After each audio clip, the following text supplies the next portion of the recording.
Hi வணக்கம். Welcome to positive tribes. நம்ம லைஃப்பில் பல விஷயங்களை சந்திக்கிறோம். இன்பம் துன்பம் எல்லாமே மாறி மாறி போகுது. ஸோ இதுக்கெல்லாம் நம்ம என்ன பண்ணுறது அப்படிங்கிறத பற்றி தான் இந்த பதிவு. ஒரு குரு அவரோட சீடர்களோட ஒரு காட்டு வழியாக போயிட்டு இருந்தாராம். அப்போ ரொம்ப வெயிலாக இருந்துச்சு. ரொம்ப டயர்ட் ஆயிட்டாங்க. குருவும் களைச்சு போயிட்டாரு. அப்போ ஒரு மரம், ஒரு பெரிய ஆலமரம் இருக்குது. அந்த நிழல் ரொம்ப கம்ஃபர்டபுளாக இருக்கிறதுனால எல்லாரும் அங்கே செட்டில் ஆகிறாங்க. அங்கே செட்டில் ஆனப்போ அந்த குரு சொல்கிறாரு, ஒரு சீடனை கூப்பிட்டு, எனக்கு ரொம்ப தாகமாக இருக்குது, பக்கத்தில் நம்ம வரப்போ ஒரு குளம் பார்த்தோம் இல்லையா, அந்த குளத்துலேருந்து தண்ணி எடுத்துகிட்டு வா அப்படின்னு சொல்கிறாரு. இந்த சீடனும் அந்த குளத்துக்கு போகிறான். போய் பார்த்தா அங்கே துணி துவைச்சிட்ருக்காங்க. அதுக்கப்புறமா யானை குளிப்பாட்டுறாங்க. வேறு குதிரையெல்லாம் அதில் இலைப்பாரிட்டுருக்கு அந்த தண்ணியில். ஸோ இந்த மாதிரி இருக்கும்போது தண்ணி பார்க்குறதுக்கு ரொம்ப அசுத்தமாக கலங்கி போயிருக்கு. குடிக்கிறதுக்கு தகுதி இல்லாத தண்ணியாக இருக்குது.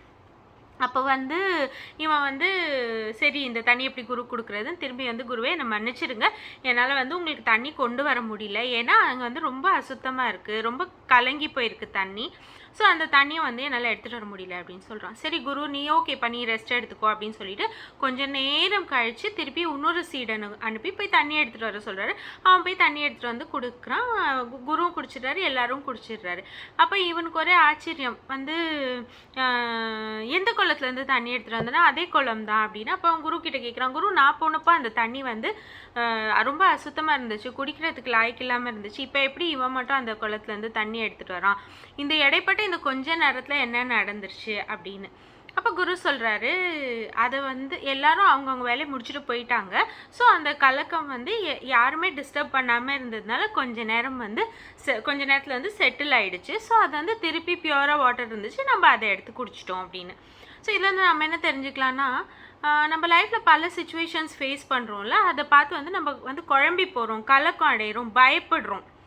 நமக்கு என்ன பண்ணணுன்னே தெரியாது. அந்த நேரத்தில் ஒன்றா நீங்கள் உங்களுக்கு பிடிச்ச தெய்வத்துக்கிட்ட, கடவுளை எல்லாமே உன்கிட்ட சமர்ப்பிக்கிறேன், என்னை காப்பாற்றுன்னு நீங்கள் வேண்டிக்கோங்க. அப்படி இல்லைன்னா அமைதியாக எதையுமே யோசிக்காமல் கொஞ்ச நேரம் அமைதியாக இருங்க. அந்த சுச்சுவேஷன் க்ராஸ் ஆகிடும். கடிகார முள் சுற்றிட்டே இருக்கும் இல்லையா, எதுக்காகவும் அது நிற்க போகிறதில்ல, கரெக்டாக? அதே போல் அந்த ஒரு கலக்கமோ அந்த எந்த ஒரு விஷயம் உங்களை டிஸ்டர்ப் பண்ணுற விஷயமோ அதுக்குன்னு இருக்கிற அந்த பர்டிகுலர் டைமுக்கு அப்புறமா அது போயிடும். ஸோ நம்ம அந்த டைமை கடந்து போயிட்டோம்னா லைஃப் கொஞ்சம் பீஸ்ஃபுல்லாக அமையும். ஸோ சில சந்தர்ப்பங்கள் எப்போ உங்களுக்கு விடை தெரியாத கலக்கங்கள் இருக்கோ அந்த நேரத்தில் எதை பற்றியுமே யோசிக்காமல் காலத்துக்கிட்டேயோ இயற்கைக்கிட்டேயோ இல்லை தெய்வத்துக்கிட்டேயோ விட்டுட்டிங்கன்னா அந்த குறுகிய கால அமைதி அந்த நிலையை தெளிய வைக்கும். நீங்கள் அதுக்கப்புறமா நிம்மதியாக உங்கள் லைஃப்பை ஃபேஸ் பண்ணலாம். இது யோசித்து பார்த்துட்டு இதை பற்றி நீங்கள் என்ன நினைக்கிறீங்கன்னு கமெண்ட்ஸில் தெரியப்படுத்துங்க. இன்னொரு பதிவிலே உங்களை சந்திக்கும் வரை நன்றி, வணக்கம். Please subscribe to positive tribes. Thank you.